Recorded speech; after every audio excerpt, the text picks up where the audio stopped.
चाणक्य कहते हैं कि मैं तीनों लोकों पृथ्वी, अंतरिक्ष और पाताल के स्वामी, सर्वशक्तिमान, सर्वव्यापक परमेश्वर विष्णु को सिर झुकाकर प्रणाम करता हूँ।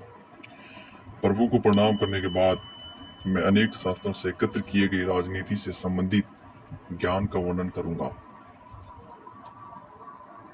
अपनी नीति में पहला नीति बताते हैं कि मूर्ख शिष्य को उपदेश देने, दुष्ट व्यभिचारिणी स्त्री का पालन पोषण करने, धन के नष्ट होने तथा दुखी व्यक्ति के साथ व्यवहार रखने से बुद्धिमान व्यक्ति को भी कष्ट उठाना पड़ता है।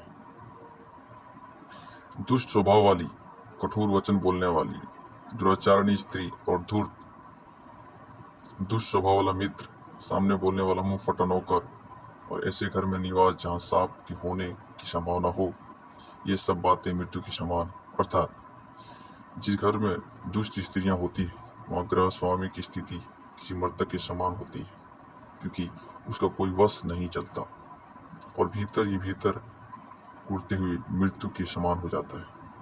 इसी प्रकार दुष्ट स्वभाव वाला मित्र भी विश्वास के योग्य नहीं होता, न जाने कब धोखा दे दे। जो नौकर अथवा आपके अधीन काम करने वाला कर्मचारी उलट पुलट कर जवाब देता हो, वो कभी भी आपको असहनीय हानि पहुंचा सकता है। ऐसे सेवक के साथ रहना अविश्वास की घूंट पीने के समान है। इसी प्रकार जहाँ सांप का वास हो वहाँ रहना भी खतरनाक है, ना जाने कब डस ले। आगे जाने के कहते हैं किसी कष्ट अथवा आपत्ति काल से बचाव के लिए धन की रक्षा करनी चाहिए। धन खर्च करके भी स्त्री की रक्षा करना चाहिए, परंतु स्त्री और धन से भी अधिक आवश्यक है कि व्यक्ति अपनी रक्षा करे। आगे चाणक्य कहते हैं आपत्ति काल के लिए धन की रक्षा करनी चाहिए, लेकिन सज्जन पुरुषों के पास विपत्ति का क्या काम, और फिर भी लक्ष्मी तो चंचल है, वह संचित करने पर भी नष्ट हो जाती है।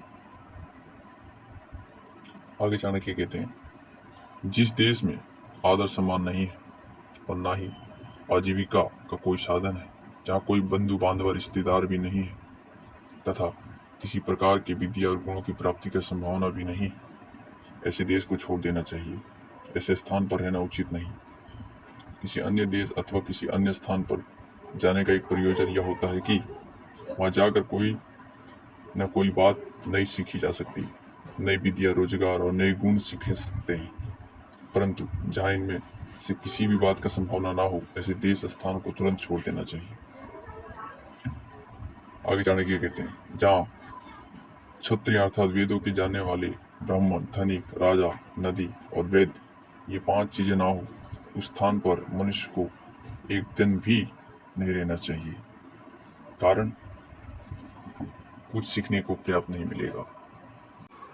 आगे चाणक्य कहते हैं काम लेने पर नौकर चाकरों की, दुख आने पर बंधु बांधवों की, कष्ट आने पर मित्र की तथा धन नाश होने पर अपनी पत्नी की वास्तविकता का ज्ञान होता है।